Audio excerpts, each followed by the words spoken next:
Hello everyone. आज हम लोग एसएससी जीडी के लिए वो जीके देखने वाले हैं जो एग्ज़ाम में हमेशा पूछे जाते हैं, रिपीट किए जाते हैं और जो मोस्ट इम्पोर्टेंट है। इसमें बहुत सारे ऐसे भी जीके हैं जो यूनिक हैं, जो एग्ज़ाम के लिए मोस्ट इम्पोर्टेंट है। ठीक है, तो चलते हैं, बढ़ते हैं आज के पहले प्रश्न पे। और पहला प्रश्न है, ऊन का सबसे बड़ा उत्पादक देश कौन सा है? कौन सा है ऊन का सबसे बड़ा उत्पादक देश? ऑप्शन है चीन, ऑस्ट्रेलिया, जापान या भारत। तो याद रखिए, ऊन का सबसे बड़ा उत्पादक देश है चीन। ऑप्शन नंबर ए इसके करेक्ट हो जाएंगे। अगले प्रश्न पे आते हैं। अगला प्रश्न है, एक समान तारे का जीवन काल कितना होता है? कितना होता है एक समान तारे का जीवन काल? तो याद रखिए, एक समान तारे का जीवन काल होता है 10 बिलियन वर्ष। ऑप्शन नंबर बी इसके करेक्ट हो जाएंगे। अगले प्रश्न पे आते हैं। अगला प्रश्न है, सूर्य तथा पृथ्वी की न्यूनतम दूरी कब होती है? कब होती है सूर्य तथा पृथ्वी की न्यूनतम दूरी?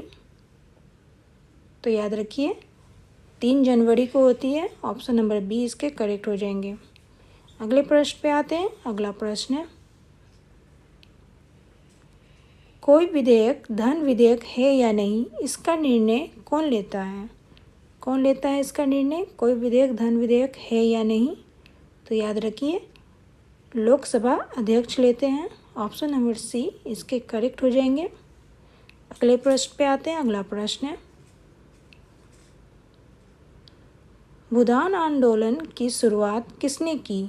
किसने की थी भूदान आंदोलन की शुरुआत? ऑप्शन है महात्मा गांधी, विनोबा भावे, बी.आर. शिंदे या ज्योतिबा फुले। तो याद रखिए, विनोबा भावे ने की थी भूदान आंदोलन की शुरुआत। ऑप्शन नंबर बी इसके करेक्ट हो जाएंगे। अगले प्रश्न पे आते हैं। अगला प्रश्न है, पृथ्वी सम्मेलन के नाम से पहला सम्मेलन कहाँ हुआ था? कहाँ हुआ था पहला सम्मेलन पृथ्वी सम्मेलन के नाम से? तो याद रखिए, रियो डी जेनेरो में हुआ था। ऑप्शन नंबर सी इसके करेक्ट हो जाएंगे।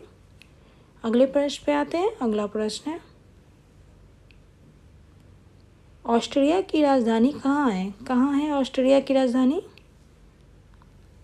यह मोस्ट इम्पोर्टेंट प्रश्न है, कई बार एग्जाम में आ चुके हैं।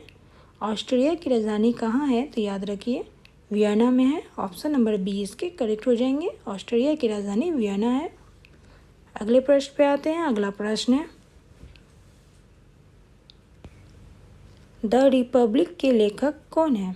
कौन है द रिपब्लिक के लेखक? ऑप्शन है अरस्तु, सुकरात या प्लेटो, या इनमें से कोई नहीं। तो याद रखिए, प्लेटो है। ऑप्शन नंबर सी इसके करेक्ट हो जाएंगे।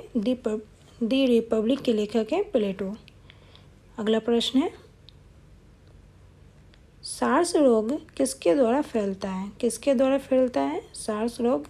ऑप्शन है जीवाणु, फंगस या विषाणु, या इनमें से कोई नहीं।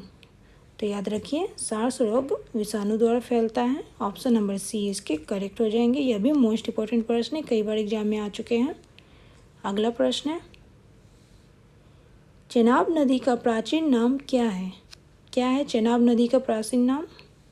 ऑप्शन है विपाशा, पुरुषनी, झेलम या आस्किनी। तो याद रखिए, आस्किनी है। ऑप्शन नंबर डी इसके करेक्ट हो जाएंगे। अगले प्रश्न पे आते हैं। अगला प्रश्न है,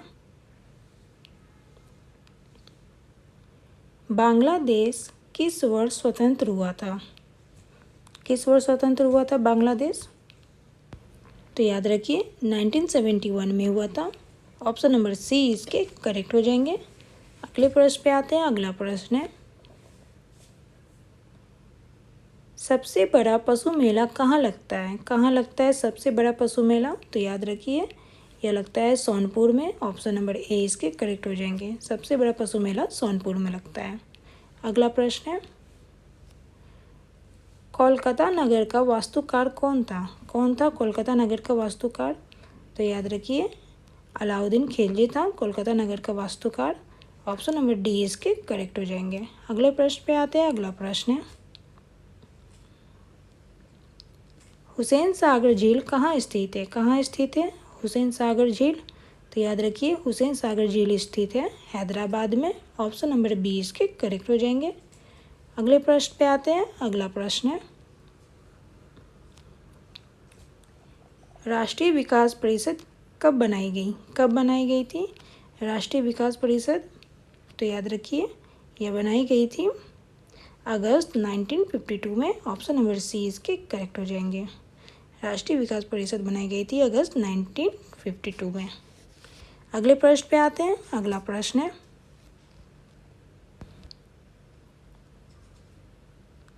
पृथ्वी दिवस कब मनाया जाता है? कब मनाया जाता है पृथ्वी दिवस? ऑप्शन है 22 अप्रैल, 5 सितंबर, 14 नवंबर या 8 मार्च। तो याद रखिए, पृथ्वी दिवस मनाया जाता है 22 अप्रैल को। ऑप्शन नंबर ए इसके करेक्ट हो जाएंगे। अगले प्रश्न पे आते हैं। अगला प्रश्न है,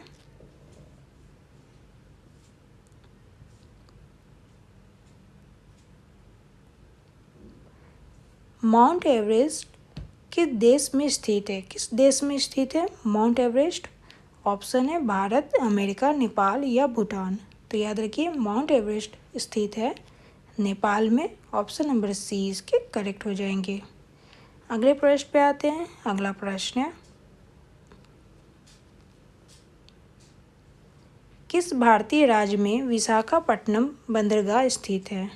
किस भारतीय राज्य में विशाखापट्टनम बंदरगाह स्थित है? ऑप्शन है नागालैंड, मणिपुर, महाराष्ट्र या आंध्र प्रदेश। तो याद रखिए, आंध्र प्रदेश में स्थित है। ऑप्शन नंबर डी इसके करेक्ट हो जाएंगे। अगले प्रश्न पे आते हैं। अगला प्रश्न है, सिखों के अंतिम गुरु कौन थे? कौन थे सिखों के अंतिम गुरु? तो याद रखिए, सिखों के अंतिम गुरु थे गुरु गोविंद सिंह जी थे। ऑप्शन नंबर डी इसके करेक्ट हो जाएंगे। अगले प्रश्न पे आते हैं। अगला प्रश्न है,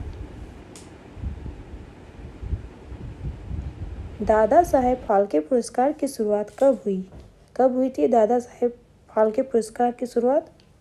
तो याद रखिए, 1969 में हुई थी। ऑप्शन नंबर बी इसके करेक्ट हो जाएंगे। अभी के लिए इतना ही। फिर मिलते हैं नेक्स्ट वीडियो में नई जीके जीएस के साथ, जो आपके एग्जाम के लिए मोस्ट इंपॉर्टेंट